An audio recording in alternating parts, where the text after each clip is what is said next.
actually. I'll start there. That's a great, I'm ill by mistake. Before I started that motherfucking State of the Culture job,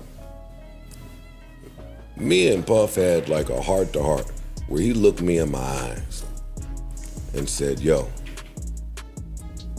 I heard a lot of stories about you, and I hear that you are a lunatic. And here, we appreciate the creative part of being a lunatic. So if you want to create in that fashion, you can.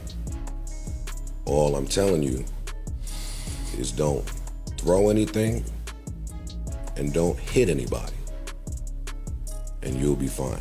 And boy, I felt so at home hearing that. But also in hearing that, it led me to believe that he understood the importance of not hitting people. Because that's important as you run a business and build a business. We're starting with the news that CNN broke last week, where they obtained hotel footage of Puff violently, graphically stalking and attacking Cassie. If that other angle come out, maybe kidnapping as well.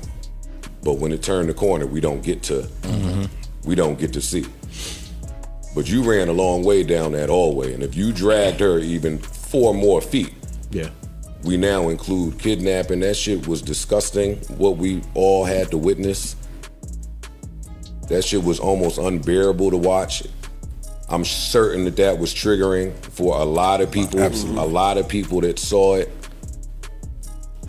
And that was Friday. Yes. Mm-hmm. I assumed that he would go and just hide somewhere. But why would you do that when you are just a glutton for attention? So he pops right back out. Talk about tone deaf. Talk about inability to read a room. Where are the fucking publicists? Where's anybody in this moment? But he pops back out with this half-hearted bullshit apology that was like, it's almost offensive. It was like a slap in the face, that apology. I didn't even watch it. I don't need to hear from him. I mean, I watched it because it was quick. It wasn't even, he didn't even try to put some sincerity into this thing. Friday, everybody here was in a good mood, good vibes. And it was our Friday weekend episode. We normally try to keep things, I prefer to try to keep things light for the weekend episodes. And that CNN Puff story broke as we were recording. Literally. And while we did touch on it, when I listened back, I didn't feel like enough time was devoted to just how much of a fucking lunatic that nigga looked like and what that means industry-wide for all parties involved. I think this broadcast is too big and comes with a great responsibility in matters like this. And I know that a lot of the music industry listens to this podcast. And I don't think this is the last of it, nor do I think that he is the only one. So at any point, we want to start having some uncomfortable conversations. Not only am I down for it, but I'm down to initiate it. Because this shit is a mess out here. And he looks like a fucking nut. He looks like a complete monster. Just a complete evil piece of shit. What I saw on that video, as horrific as it was, lends a lot of credence to anything horrific I've ever heard. Yep. And that's the uncomfortable spot. Well, it's all uncomfortable, let me be clear. But maybe he was unaware of some of the things that were out there about him that real niggas is just running around saying, nah, shit sounds so crazy. When you hear about people blowing up cars, it sounds like some movie shit. Mm-hmm.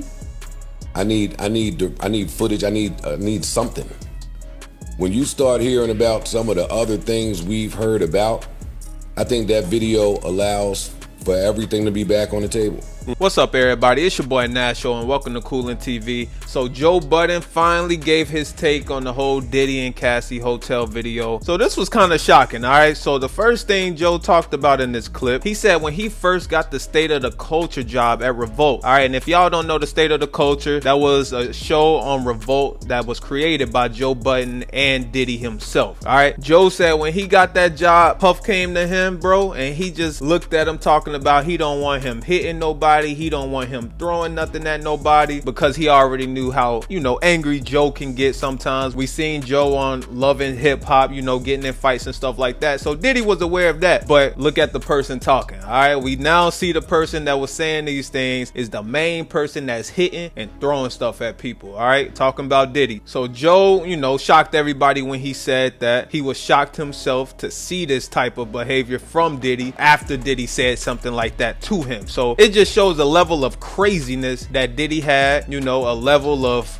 I don't know, man, you could say the goddamn devil, bro. You telling people to do stuff and you doing behind the scenes is obviously hypocritical, but bro, it's worse than that. All right, when this footage of Cassie and him came out, it was just unspeakable. Now Joe made a clear point that a lot of people really didn't realize during the video of Diddy and Cassie. When Diddy was dragging Cassie pretty much through the hall or whatever, you know, I even hate to say this stuff, but when Diddy was dragging Cassie through the hall, he was basically kidnapping her. All right, now Joe mentioned if it would have went like maybe a little 4 more feet or something like that, but nah, it didn't even have to go that far, bro. Diddy was pretty much kidnapping Cassie in that video because she was clearly trying to get on the elevator. She picked up the phone trying to get away or call somebody. She was clearly trying to get away from Diddy and he didn't let her go. So that definitely was a form of kidnap, and Joe just opened my eyes up to that, man, because we were just looking at all the beating and all the, you know, stuff that Diddy was doing to Cassie in that video, the throwing of a vase. It's just disgusting, and Diddy need to, you know, he need to be in jail. I don't know why he not in jail. He said he was seeking help in that whole bullshit apology video, but bro, that's not enough. Obviously he need to be punished, and us just talking about it on the blogs and stuff like that, I don't think that's enough. Now, like I said in one of my last videos, I don't wish prison on nobody, but this nigga,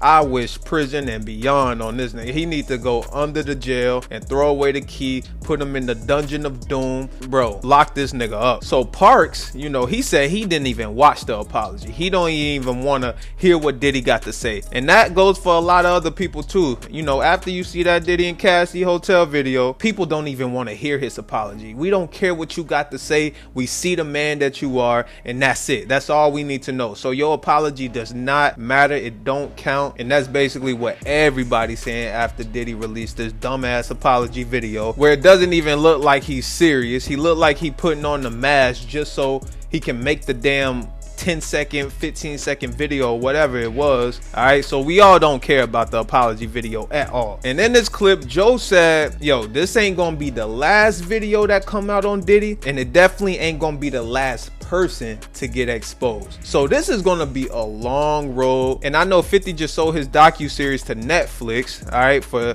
you know, an undisclosed amount. I know 50 just got paid off that, by the way. He just sold that docu-series after a whole bidding war. You know, Paramount probably wanted, Peacock probably wanted, Amazon probably wanted it, you know, who knows, but Netflix got it after a bidding war. So I know 50 just got paid. And I think it was genius of 50 to do a docu-series, because if you just did a documentary like TMZ, I believe they did a documentary, but the docu-series, as more stories continue to come out and continue to come out, you can add more episodes. So that was genius of 50 to sell that docu-series to Netflix. But Joe said this will not be the last video, and this won't be the last person to get exposed. Diddy ain't the last one. All right, so I'm not even gonna mention no names of who may be next. Y'all can, can, you know, go ahead and do y'all assumptions, but we gonna find out. Like Cat Williams said, everybody getting exposed in 2024. All right, it's the year of truth. So y'all let me know what y'all think about Joe Budden's take. Let me know in the comment box down below. Remember to like this video, subscribe to the channel, follow me on Instagram at @officialnasho. Make sure you got these notifications turned on, and I'm gonna catch you in that next video. Peace out.